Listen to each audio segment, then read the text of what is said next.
feels like in the Big Sky right now, the Bobcats, the Vandals, Sac State, and I'd say Montana are all pretty much locks to make the FCS playoff unless something crazy happens and one of those teams just goes on a terrible skid. I don't see that happening. That being said, do you think any of the following teams are likely to kind of sneak their way into a playoff? You have Portland State at 4-4 overall, NAU's 3-5 overall, Idaho State's 3-5 overall, UC Davis is 4-4. They did get some votes in the most recent poll, and then Eastern Washington at 3-5 overall. Just wanted to get your guys' thoughts. Let's start with Fritz, just if any of those teams have a chance to sneak in a playoff. Yeah, I know the commissioner of Wisterson was saying he was thinking they're going to get 5 or 6 in, but that was for these last couple of weeks. I think we're going to have an Iron 4. Portland State obviously looks good. They do host the Grizzlies the week after this. They seem extremely dangerous. Well, they don't play in front of a big crowd in Hillsborough. That running backs from real. They've had some good games. They've had some punkers too. But I think it's just a real easy, pick 4 there. That's your Mount Rushmore, and then I think the rest, there's enough separation there, but I don't think.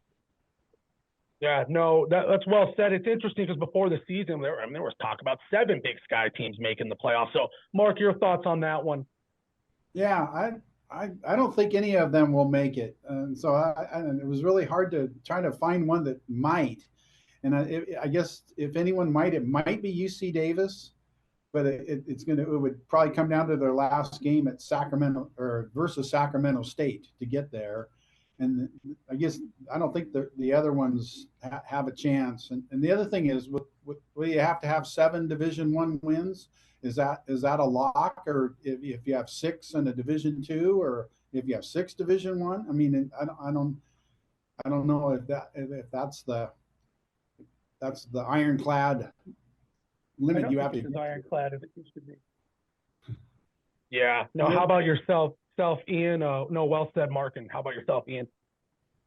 Yeah, I agree. I don't think there's a 5th team that's like absolutely a lock at this point. I'm going to agree with Mark. If there is one, I'm leaning kind of towards UC Davis, especially if they get 2 of their last 3 games at home. I'm a big home field advantage guy, and they get Sac State at home that last week of the year. That might come down to it, getting them a playoff berth, but I don't think it's very likely they get in.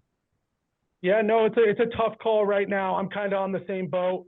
UC Davis and Portland State are my 2 teams that I kind of think have the talent. They're right there. They've shown the flashes. They play this week, so I feel like whoever wins that game will have a chance to make a little run. That being said, we'll see what happens. But those are the 2 teams to watch. You guys mentioned the Sac State UC Davis matchup. Portland State plays the Grizz. That's kind of their game. If somehow they knock off the Grizz, then you could really open the door to it. But right now, it feels like all of a sudden it's about 4 teams have a great shot at making the playoff, and after that, it's going to take some real things getting interesting. So just something to bring up, because like I said, there was a time that we were talking maybe 6, 7 teams make the playoffs. So it's kind of the parity of the conference has shown itself. Everyone's beating themselves up kind of, so that makes a big difference.